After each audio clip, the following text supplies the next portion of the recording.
All right, you're in the right place. We are recapping the Colorado Spring Game of 2023. I have so many places I want to go to. It's going to be a great video. Please listen to the end.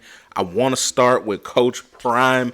I have not seen Coach Prime run in years. He jogged slash ran coming out of the tunnel. I was so super happy and elated to see that.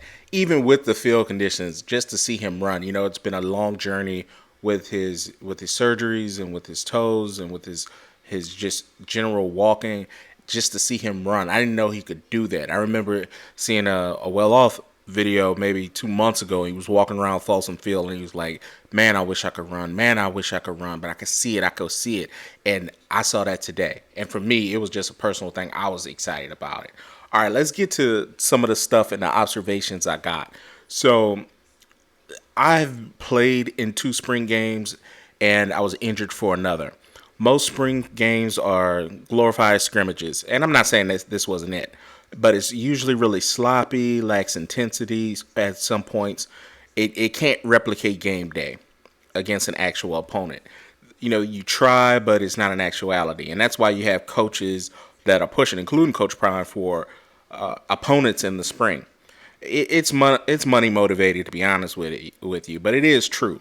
You want it to feel like a real game day against an opponent, and typically it's not. But I'll tell you this, it wasn't this game. It was fun. The crowd was into it. The sellout crowd in 29-degree weather. It was just completely impressive. I really, Coach Prime really may be underpaid. So the day started, it had a bunch of snow on the field. It snowed overnight and it was rainy. They already announced that Ralphie wasn't running onto the field. Everybody was disappointed, and they changed it to a different format instead of a full spring game. So it was cold. Even though it was packed in there, they had you could get heat from somebody else. It was cold in there. So it kind of changed conditions a little bit, and I'll get to this in a second. The things I took from the broadcast, it always say arguably the worst college football team in all of college football last year. And from that instance, from that season before to now, you have Coach Prime sending a kid in for a uniform violation. The bruh is locked in on the little details. He sent his player. They didn't show what player it was. He sent him back because of the way he cut his sleeve on one side and not the other. That's locked in on details. That's saying, no, we're going to change each and everything about this program. So that was really, really impressive. The thing that kind of made me mad, though, kind of pissed me off, is when I turned on it. It's 1 o'clock, supposed to start 2 o'clock, 1 o'clock Mountain Time. The XFL was still on. I was like, say, bro, nobody wants to see all that. But, you know, that went away, and then they started the game, so that was really cool.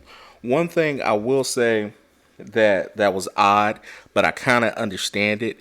They wore their soft helmets, so those are the helmet covers that are over their real helmets. That's odd. That doesn't really happen for spring games. That doesn't happen, of course, in regular games.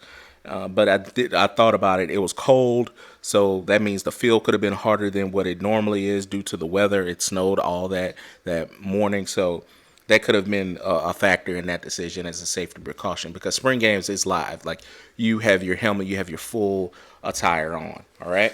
So with all of that set up, I'm giving you my observations. I'm really concerned about Ziko, okay, Traore. He did not start at tight end.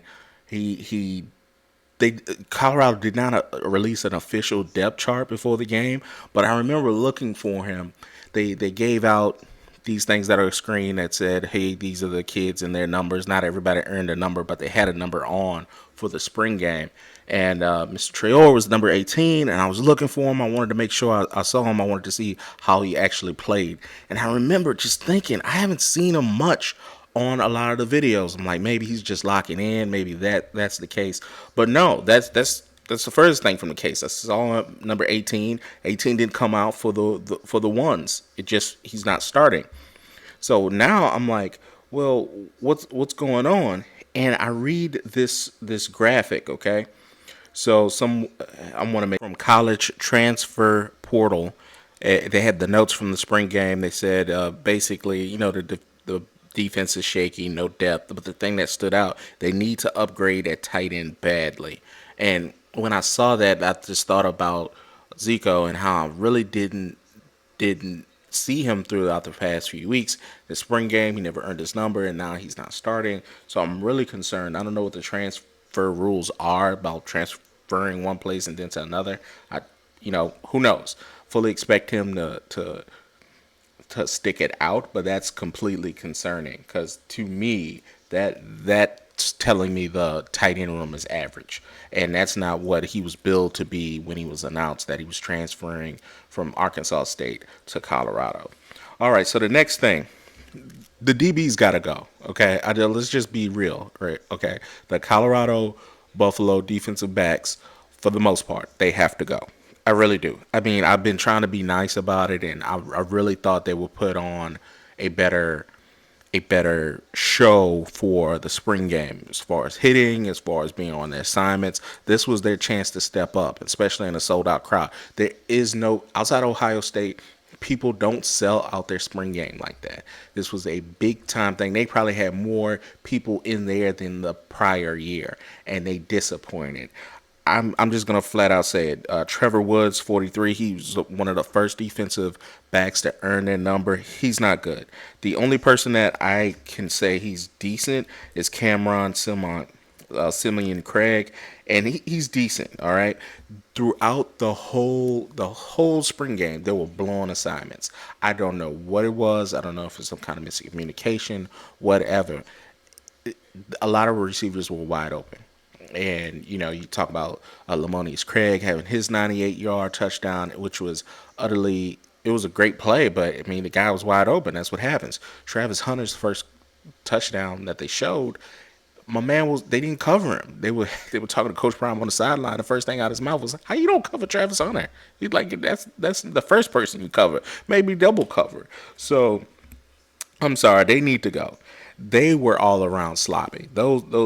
That's one thing I will say about the defensive backs. To me, outside of Travis flipping over Cameron, I really think they need to improve that room, and I think they're going to do that in a hurry, especially with some of the commits they already have and some of the guys that were there at the spring game, because they're going to need help, especially in the fall. All right, I'm going to go to the next thing. Travis Hunter.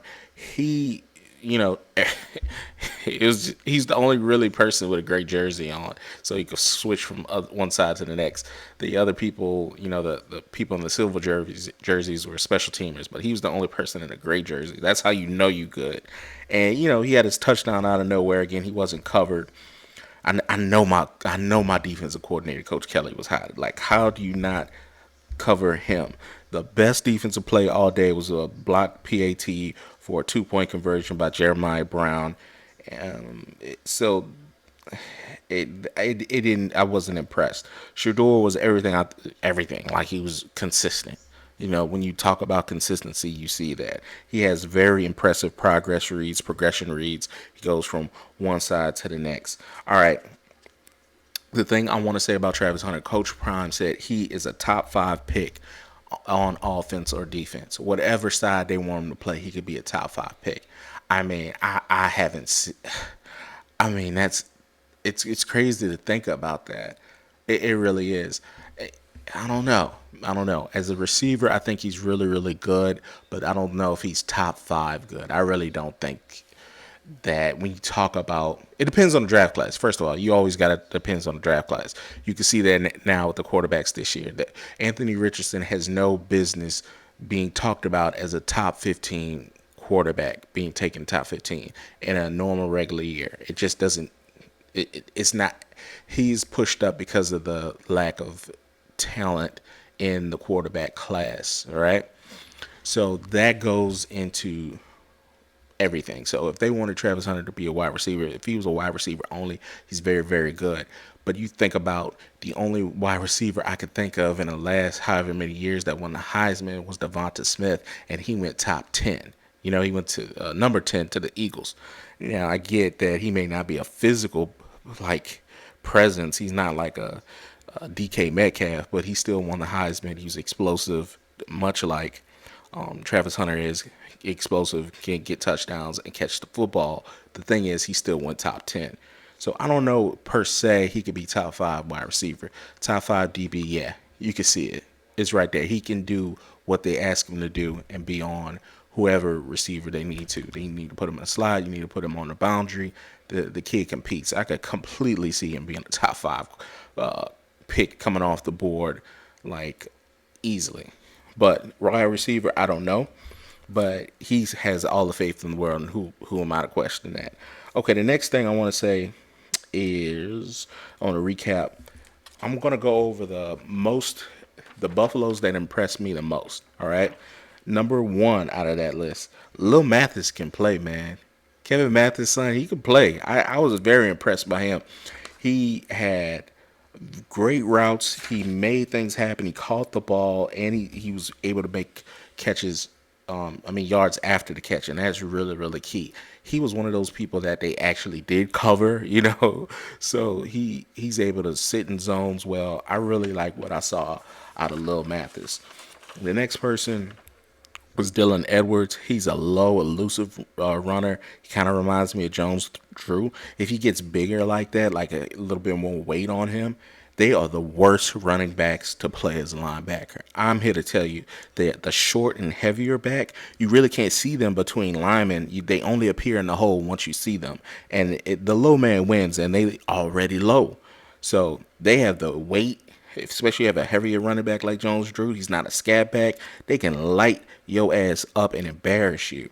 So, but Dylan Edwards, he could be a home run hitter for them as well. So the offense is really, really looking good. The other person I wanted to mention, of course, is Jimmy Horn. He was injured, but oh my gosh, you add all that firepower in, the offense is looking good. You got Lil Mathis, you got Jimmy Horn, you got Travis Hunter, Lamonius Craig. He was good, but to me, like I said, it wasn't the best evaluation because his big plays came against blown coverage. Willie Gaines is transferring. He's a flyer, so it's gonna be a lot of 9 routes. It's gonna be a lot of just we're gonna throw the ball deep and going down the seams this fall. So Shedeur better get his arm ready for sure.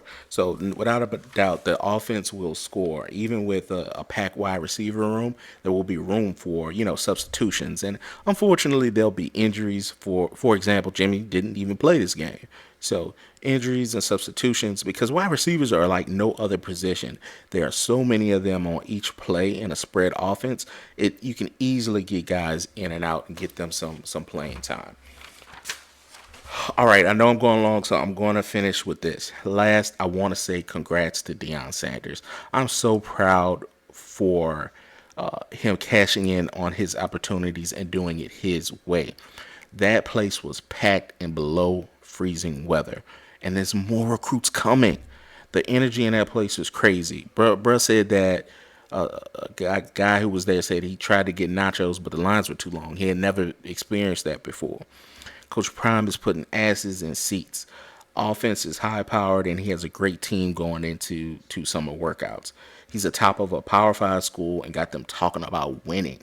So 1-11 last year, a free spring game last year, to sold out season tickets, sold out spring game, and the only spring game on ESPN. That is insanity. They haven't even won a real game yet. So the prime effect is super, super real.